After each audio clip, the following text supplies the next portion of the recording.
South Korea ਦੇ 375 ਦੇ ਕਰੀਬ ਜਿਹੜੇ ਅਨਡਾਕੂਮੈਂਟਡ ਬੰਦੇ ਨੇ, ਜੋ ਟਰੰਪ ਐਡਮਿਨਿਸਟ੍ਰੇਸ਼ਨ ਕਹਿ ਰਿਹਾ, ਜਿਨ੍ਹਾਂ ਨੂੰ ਫੜਿਆ ਗਿਆ ਸੀ, ਅਰੈਸਟ ਕੀਤਾ ਗਿਆ ਸੀ, ਉਹਨਾਂ ਨੂੰ ਹੁਣ ਅੱਜ ਜਿਹੜਾ ਆ ਫਲਾਈਟ ਦੇ ਵਿੱਚ ਸਾਊਥ ਕੋਰੀਆ ਨੂੰ ਵਾਪਸ ਭੇਜ ਦਿੱਤਾ ਗਿਆ। ਸਾਊਥ ਕੋਰੀਆ ਦੇ ਪ੍ਰੈਜ਼ੀਡੈਂਟ ਨੇ ਸਟੇਟਮੈਂਟ ਜਾਰੀ ਕੀਤੀ ਆ ਵੀ ਇਹ ਤਾਂ ਤੁਸੀਂ ਸਾਨੂੰ ਇੱਕ ਤਰ੍ਹਾਂ ਨਾਲ ਬੈਕ ਸਟੈਪ ਕੀਤਾ ਹੈਗਾ। ਇੱਕ ਪਾਸੇ ਤਾਂ $100 ਬਿਲੀਅਨ ਦੀ ਇਨਵੈਸਟਮੈਂਟ ਕਰਾ ਰਹੇ, ਦੂਜੇ ਪਾਸੇ ਜਿਹੜੇ ਸਾਡੇ ਲੋਕ ਸੀ ਉਹਨਾਂ ਨੂੰ ਤੁਸੀਂ ਸ਼ੈਕਲਸ ਦੇ ਵਿੱਚ ਕੜੀਆਂ ਪਾ ਕੇ ਜਿਹੜਾ ਰੱਖਿਆ ਹੈਗਾ। ਸੋ ਉਸ ਤੋਂ ਬਾਅਦ ਪ੍ਰੈਜ਼ੀਡੈਂਟ ਟਰੰਪ ਦੀ ਇਹ ਵੀ ਸਟੇਟਮੈਂਟ ਆਈ ਸੀ ਵੀ ਨਹੀਂ, ਉਹਨਾਂ ਨੂੰ ਕੁਛ ਟਾਈਮ ਲਈ ਰੱਖਿਆ ਜਾ ਸਕਦਾ ਤਾਂ ਕਿ ਉਹ ਅਮਰੀਕਨ ਵਰਕਰਸ ਨੂੰ ਟ੍ਰੇਨ ਕਰ ਸਕਣ, ਪਰ ਉਹ ਸਾਊਥ ਕੋਰੀਆ ਵਾਲੇ ਕਹਿੰਦੇ ਨਹੀਂ, ਅਸੀਂ ਸਾਰੇ ਦੇ ਸਾਰੇ ਬੰਦੇ ਜਿਹੜੇ ਆ ਉਹ ਵਾਪਸ ਲੈ ਜਾਣੇ ਹੈਗੇ ਆ।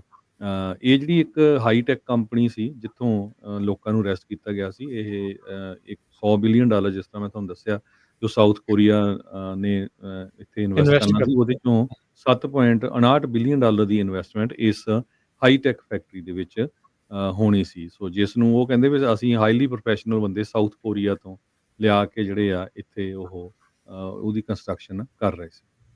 ਜੀ 316 ਸੀਗੇ ਕੁੱਲ ਮਿਲਾ ਕੇ ਸਾਊਥ ਕੋਰੀਅਨਸ ਜਿਹੜੇ ਅਰੈਸਟ ਕੀਤੇ ਗਏ ਸੀਗੇ ਹੰਡਾਈ ਐਲਜੀ ਪਲਾਂਟ ਜਾਰਜੀਆ ਦੇ ਵਿੱਚ। ਹੁਣ ਉਸ ਪਲਾਂਟ ਦਾ ਅੱਗੇ ਭਵਿੱਖ ਕੀ ਹੋਊਗਾ, ਇਸ ਇਨਵੈਸਟਮੈਂਟ ਦਾ ਅੱਗੇ ਭਵਿੱਖ ਕੀ ਹੋਊਗਾ, ਥੋੜ੍ਹੀ ਬਹੁਤੀ ਖਟਾਸ ਤਾਂ ਰਿਸ਼ਤਿਆਂ ਦੇ ਵਿੱਚ ਆਊਗੀ। ਸਾਊਥ ਕੋਰੀਆ ਦੇ ਪ੍ਰੈਜ਼ੀਡੈਂਟ ਨੇ ਕਿਹਾ ਸੀਗਾ ਵੀ ਟਰੰਪ ਹੁਣਾਂ ਨੇ ਆਫਰ ਕੀਤਾ ਸੀਗਾ ਵੀ ਜਿਹੜੇ ਡੀਟੇਨੀਜ਼ ਆ ਇਹਨਾਂ ਨੂੰ ਇੱਥੇ ਰੱਖ ਲਈਏ ਤੇ ਯੂਐਸ ਦੇ ਵਰਕਰਸ ਨੂੰ ਜਿਹੜੇ ਉਹ ਟ੍ਰੇਨ ਕਰਨਗੇ। ਮੈਨੂੰ ਜਿੱਦਾਂ ਤੁਸੀਂ ਦੱਸ ਰਹੇ ਆ ਹਰਜੋਤ ਸਿੰਘ ਜੀ, ਵੀ ਉਹਨਾਂ ਨੇ ਮੈਨੂੰ ਲੱਗਦਾ ਇਸ ਚੀਜ਼ ਤੋਂ ਇਨਕਾਰ ਜਿਹੜਾ ਉਹ ਕਰ ਦਿੱਤਾ ਆ। ਉਹਨਾਂ ਨੇ ਮਾਰਕੋ ਰੂਬੀਓ ਹੁਣਾਂ ਨੂੰ ਦੱਸਿਆ ਸੀਗਾ ਵੀ ਜਿਹੜਾ ਸਿਓਲ ਆ ਬੇਸਿਕਲੀ ਸਾਊਥ ਕੋਰੀਆ ਚਾਹੁੰਦਾ ਆ ਵੀ ਇਹ ਜਿਹੜੇ ਸਾਊਥ ਕੋਰੀਅਨ ਨੈਸ਼ਨਲਸ ਆ ਉਹਨਾਂ ਨੂੰ ਘਰੇ ਲਿਆਂਦਾ ਜਾਵੇ, ਫਿਰ ਦੇਖਾਂਗੇ ਬਾਅਦ ਦੇ ਵਿੱਚ ਵੀ ਇਹਨਾਂ ਨੂੰ ਅਮਰੀਕਾ 'ਚ ਲੈ ਕੇ ਆਉਣਾ ਆ ਜਾਂ ਨਹੀਂ। ਤੇ ਵਾਸ਼ਿੰਗਟਨ ਕਹਿੰਦੇ ਵੀ ਇਸ ਚੀਜ਼ ਦੇ ਲਈ ਹੁਣ ਮੰਨ ਚੁੱਕਾ ਹੈਗਾ, ਸੋ ਇਹ ਵਾਪਸ ਨੂੰ ਜਿਹੜਾ ਹੁਣ ਜਾ ਰਹੇ ਨੇ।